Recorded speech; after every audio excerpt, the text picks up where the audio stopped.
আমি প্রতারিত হয়েছি এবং আমার বিভিন্ন কষ্ট হয়েছে।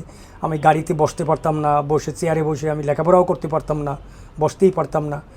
রক্ত পড়তো, ব্লিডিং হতো এবং আমি লজ্জিত হইতাম। এতে আমার হিমোগ্লোবিনের মাত্রা সর্বনিম্ন পর্যায়ে আসছে। আমি দুর্বল থেকে দুর্বলতর হয়ে গেছি। পরে আমি 1 মাসের ওষুধ স্যারে আমাকে পরামর্শ দিছে এবং কিছু স্বাস্থ্য পরামর্শ দিছে, এইগুলি আমি মেনে চলছি। আমার 3 থেকে 4 দিনের মাথায় আমার রক্ত পড়াটা ক্রমান্বয়ে খুব কমে আসছে। পরে এই যে অ্যানাল ফিশারের সমস্যা, এটা আপনার বুঝতে হবে এবং সে অনুযায়ী যখন আপনি ট্রিটমেন্ট নেবেন ইনশাআল্লাহ আপনি সুস্থতা লাভ করবেন।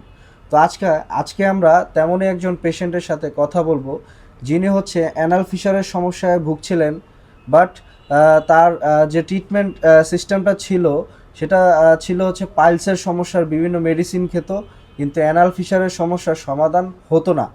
তো তিনি অনেক জায়গা থেকে ওষুধ খেয়ে প্রতারিত হয়েছেন। তো এই বিষয়গুলো যখন আমার সাথে শেয়ার করলেন, আসলে আমি তার প্রবলেমটা দেখার পরে আমি দেখলাম যে আসলে তার অ্যানাল ফিশারের সমস্যা। তো তখন আমি তাকে 1 মাসের মেডিসিন দেই এবং বলি যে 1 মাস পরে আপনি আমার সাথে আবার দেখা করবেন। তো উনি আলহামদুলিল্লাহ আজকে আবার আমাদের সাথে দেখা করতে আসছেন এবং পরবর্তী মাসের যে ট্রিটমেন্ট সেটা নিতে আসছেন। তো আমি দেখলাম, তো আলহামদুলিল্লাহ প্রায় 75% ওনার সমস্যার সমাধান হয়ে গেছে এবং ওনার মুখেই শুনবো ওনার ব্লিডিং পড়া কতদিন পরে থেমেছিল এবং ওনার সমস্যাগুলো নিয়ে উনি কতটা কষ্ট করেছিলেন। আসসালামু আলাইকুম। ওয়ালাইকুম সালাম ও রহমতুল্লাহ। আমি ফরিদপুর থেকে আসছি। আমার এক বন্ধু এই নেচার সেবার ঠিকানা আমাকে দেয়। আমি প্রতারিত হয়েছি অনেক জায়গার থেকে, অ্যালোপ্যাথি ওষুধও খাইছি, কিন্তু আমি এখন দেখলাম স্যারের সাথে আলাপ করার পরে যে আমাকে আসলে পাইলসের চিকিৎসা দিছে দীর্ঘদিন। তো পাইলসের চিকিৎসা আর অ্যানাল ফিশার এটা তো এক জিনিস না। জি। তো এখানে আমি প্রতারিত হয়েছি এবং আমার বিভিন্ন কষ্ট হয়েছে। আমি গাড়িতে বসতে পারতাম না, বসে চেয়ারে বসে আমি লেখাপড়াও করতে পারতাম না, বসতেই পারতাম না। রক্ত পড়তো, ব্লিডিং হতো এবং আমি লজ্জিত হইতাম। এতে আমার হিমোগ্লোবিনের মাত্রা সর্বনিম্ন পর্যায়ে আসছে। আমি দুর্বল থেকে দুর্বলতর হয়ে গেছি। পরে আমি 1 মাসের ওষুধ স্যারে আমাকে পরামর্শ দিছে এবং কিছু স্বাস্থ্য পরামর্শ দিছে, এইগুলি আমি মেনে চলছি।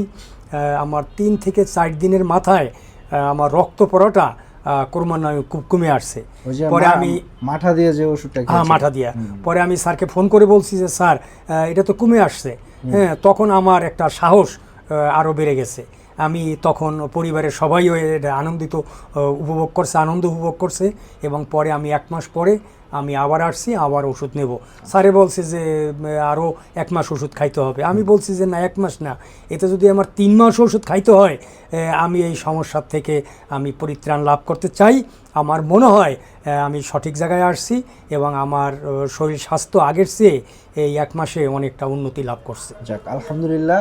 তো ওনার মুখে কিন্তু শুনলাম আমরা আসলে ওনার যে অ্যানাল ফিশারের সমস্যা ছিল এটা নিয়ে অনেক কষ্ট করেছেন। ওনার এত পরিমাণে ব্লিডিং হইতো, টয়লেটে গেলে উনি আসলে ভয় পেত যে আসলে ওনার ব্লিডিংয়ের পাশাপাশি তীব্র ব্যথা যে ছিল, তো এই দুইটা বিষয় নিয়ে উনি অনেক কষ্ট করতো।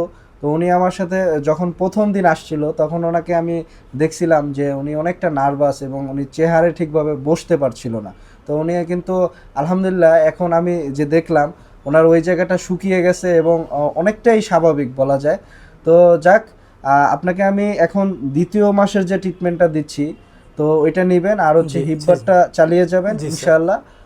গরম পানির যে ছ্যাঁকটা এটা নিয়মিত নিয়ে যাবেন এবং 1 মাসের মেডিসিন খেলে আশা করি যে পরবর্তী মাসে আর দেখা করতে হবে না।